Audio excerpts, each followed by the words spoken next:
Empiezo en el orden con el cual se hicieron las preguntas.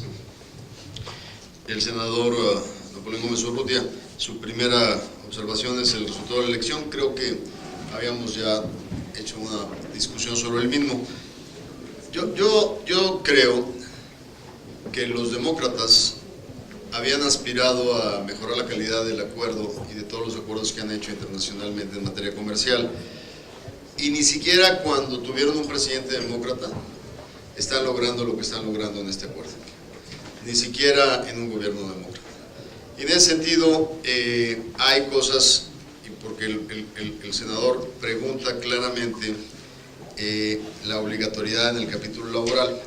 En el capítulo laboral yo creo que hubo dos elementos fundamentales. Una de las cosas que preocuparon mucho a los demócratas es que en el acuerdo con Guatemala se dio una controversia laboral que se llevó a panel internacional. El acuerdo con Guatemala, a diferencia del NAFTA inicial mexicano, sí estaba sujeto el capítulo laboral a solución de controversias y penalidades comerciales, que era un paso adelante del NAFTA que entró en vigor en México en 1994. Pero cuando se lleva al panel internacional, en este panel se llega a la conclusión de que tiene razón Guatemala porque la violación laboral no afectaba al comercio o a la inversión. Y entonces eso generó mucho disgusto dentro de los legisladores demócratas, porque entonces ellos decían que el scope o el universo de aplicabilidad, de alguna manera, aunque estaba sujeto a sanciones comerciales, estaba muy reducido. Entonces, ¿qué quiere decir esto? Que si el caso se lleva contra una empresa de calentadores o de boilers, como les decimos en Monterrey, de agua, que no exporta y que solo vende en el mercado interno, en un lenguaje muy restrictivo, una violación de esas empresas de calentadores que no exportan no estaría sujeto a un panel de controversia. Sin embargo, hay calentadores de importación que compiten con esos calentadores, y una violación laboral, aunque no exportes, sí te cambia el contexto de competencia, porque artificialmente podía ser más barato que los que están llegando de importación. Entonces, lo que se hace en la negociación es abrir el scope o la inclusión de que la afectación puede estar en materia de competencia. Entonces, lo que los demócratas caracterizaban como el caso Venezuela, de alguna manera fue mejorado en los términos del lenguaje para que no se tratara de limitar exclusivamente a los flujos comerciales, sino que aquellos que indirectamente pueden afectar el comercio internacional. Entonces, en ese sentido, las disciplinas son ampliadas y son mucho más, digamos, comprensivas o incluyentes. Adicionalmente, se tomaron elementos importantes en cuanto a todo lo que es la parte del tema de violencia laboral, que fue considerado con un lenguaje adecuado. Y aquí sí fuimos muy concretos, porque teníamos que establecer las condiciones, la relevancia y la interpretación de lo que debe ser definición como sujeto a que sea entendido como el uso de la fuerza dentro del ámbito laboral. Entonces sí hay cambios de sustancia y de contenido que le dan mucho mayor obligatoriedad a las disciplinas. Surgió en varias ocasiones, y aquí contesto en ese sentido las preguntas tanto del senador Napoleón Gómez Urrutia como la senadora Verónica Martínez, para el caso de la 232 en materia de aceros. El caso de la 232 en materia de aceros, poniéndolo en el contexto, se pasó el presidente Trump desde el primer día de su toma de protesta diciendo que si no cambiaban las condiciones en contra de Estados Unidos en materia comercial, él iba a aplicar aranceles de 20% a los automóviles y de no sé cuánto, pero no tenía los instrumentos. Su departamento de comercio se echó un clavado en el museo de los documentos comerciales y encontró uno de allá de 1960 que se había inventado alguien para poder utilizar el motivo de seguridad nacional en la imposición de aranceles. Pero uno piensa que la seguridad nacional pues está en funciones de no vender secretos militares o de no hacer que una industria tan estratégica como la de los submarinos se quede en manos extranjeras, pero pues el acero y el aluminio, y sobre todo viniendo de aliados como los aliados en Europa a través de NATO y los aliados en el continente, el hemisferio norte, pues como que no somos ningún riesgo dentro de este proceso. Sin embargo, le dieron un instrumento que estaba solicitando derechos del presidente para poder iniciar su posicionamiento comercial. Al principio nos excluyeron junto con Corea, junto con Europa, y eventualmente esta exclusión terminó cuando nosotros endurecimos la pierna en la negociación en el mes de mayo. En una reunión en París, Lighthizer me anuncia que no me va a excluir, y ahí yo mismo le digo, mira, es insensato que lo hagas porque somos deficitarios, te compramos más acero de lo que te vendemos, es ilógico. Dice, sí, pero es un posicionamiento frente al mundo. Le digo, bueno, entonces nada más atente a que yo voy a contestar con aranceles en otros productos, cosa que más adelante platicaré sobre el comentario que hace el senador García.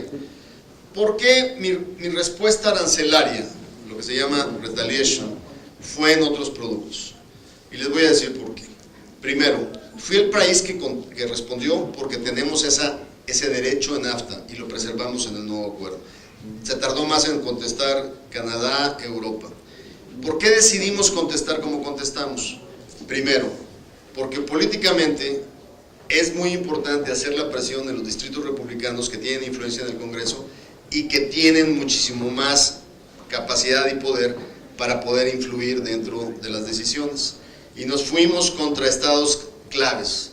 ¿De dónde es el líder de la mayoría demócrata actual, de la mayoría republicana actual en la Cámara Baja? De los estados que producen lácteos. ¿De dónde es el presidente de la Comisión de Agricultura del Senado? De la región que produce más cerdo en Estados Unidos. Entonces, los 3,000 millones de afectación de aranceles en acero que nos impusieron, los contestamos en productos directamente dirigidos a los liderazgos republicanos. Hoy, el nivel de protesta y de presión que están ejerciendo los exportadores de cerdo, los exportadores de quesos, los exportadores de bourbon y de manzanas, ha sido un nivel de presión importante. Sin embargo, dicho esto, el tema es que nosotros teníamos que minimizar los efectos en la economía nacional. Si nosotros nos hubiéramos ido a una respuesta espejo acerera, nos hubiéramos dado un balazo en el pie. Encarecemos aceros automotrices, encarecemos aceros de enseres domésticos, encarecemos aceros de estructuras, encarecemos aceros de las líneas de conducción de gas de los nuevos proyectos energéticos, simple y sencillamente porque el efecto va a ser encarecer el precio del acero. ¿Qué hicimos para mitigar el impacto a consumidores? Inmediatamente tuvimos acuerdos sanitarios para facilitar la exportación de Dinamarca y de Alemania de cerdo. Inmediatamente hicimos una reconversión de fuentes de insumos y minimizamos el impacto en los precios de bienes finales, como en el caso del cerdo y el caso de los quesos. Ahora, dentro de este proceso, claramente tenemos elementos que en el caso de los acereros norteamericanos, pues ellos están en el mejor de los dos mundos, porque están conteniendo el acero mexicano y al mismo tiempo saben que nuestra presión es político-estratégica va sobre áreas estratégicas en el Congreso. Esto los pone en una situación especial. ¿Cuál es el último mensaje que mandamos? Señores, el tratado ya va a su firma. Toda esta estrategia de cómo contestar y cómo presionar estaba diseñada en un momento de negociación. Pasando esta administración, no podemos dejar, obviamente, en el lado del confort estas decisiones. Puede ser que regresemos, está en libertad cambiar el tipo de retaliation, el tipo de respuesta arancelaria. Conscientes de que vamos a tener implicaciones en la estructura de costos de industrias sumamente competitivas. Y hay que tener cuidado dónde aplicamos exactamente esas respuestas.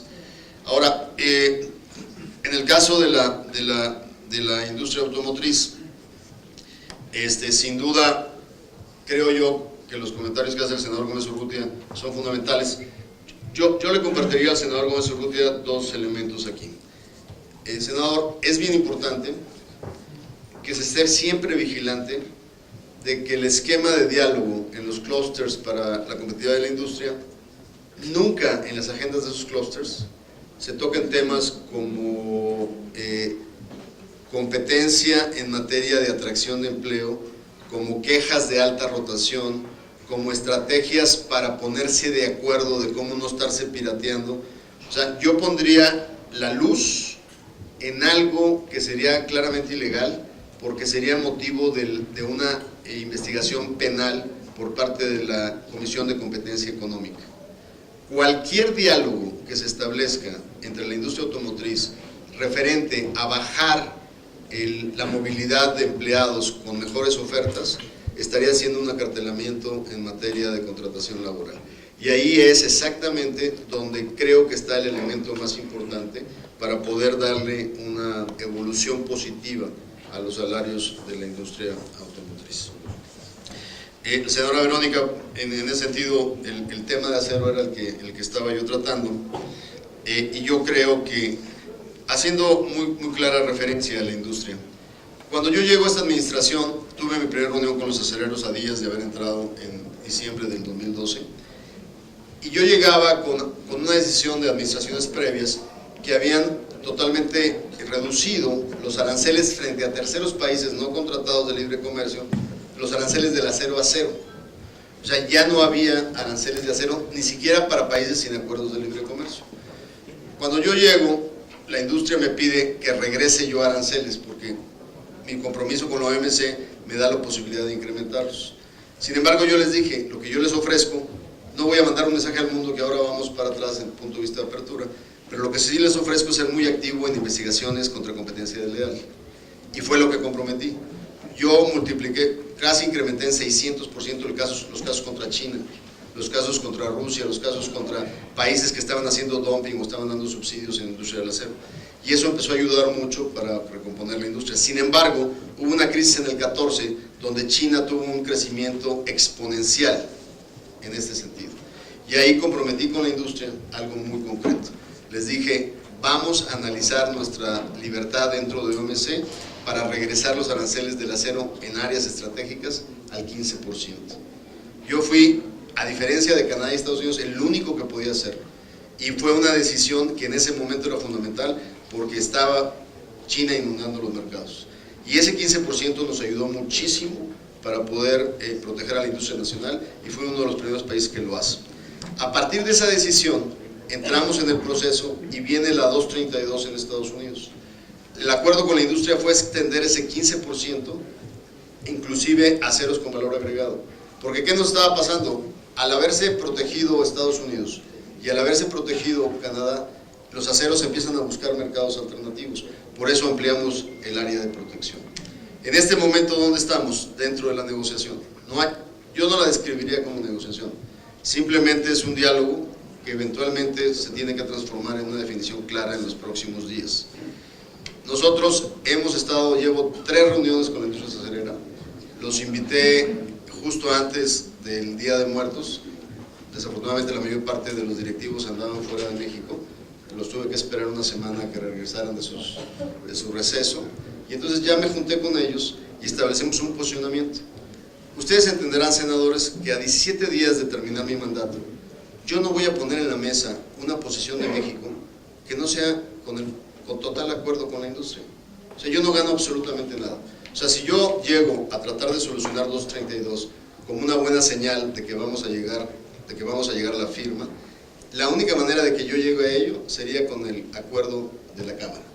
Porque yo no tengo ningún interés personal de que yo llegue a un acuerdo y en mi última semana hay un desplegado que diga el secretario de Economía traidor de la industria acerera mexicana, ¿no? No tengo ningún interés de estar en esa posición. Entonces, tendrán ustedes la visita de la Cámara y ellos les podrán verificar que mi contacto con ellos es permanente y lo único que estoy poniendo en la mesa es la posibilidad de un diálogo que satisfaga los intereses de México y de la industria. ¿Qué es lo que en su desplegado el día de hoy me dicen? Que conteste en manera espejo. La respuesta fue hecha por $3,000 millones en otros sectores.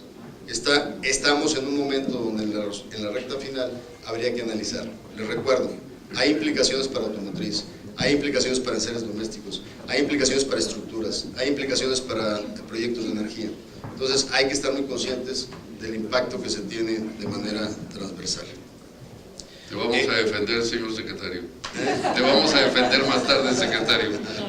Nomás ahí quisiera nada más ser muy puntual. Entonces, sí deja abierta la posibilidad de seguir con obviamente con este diálogo que ya mantiene con la industria, y poder llegar a un acuerdo directamente con quienes representan. Nos quedan justamente 17 días para llegar a un acuerdo, y esta semana estaremos en contacto con nuestras contrapartes.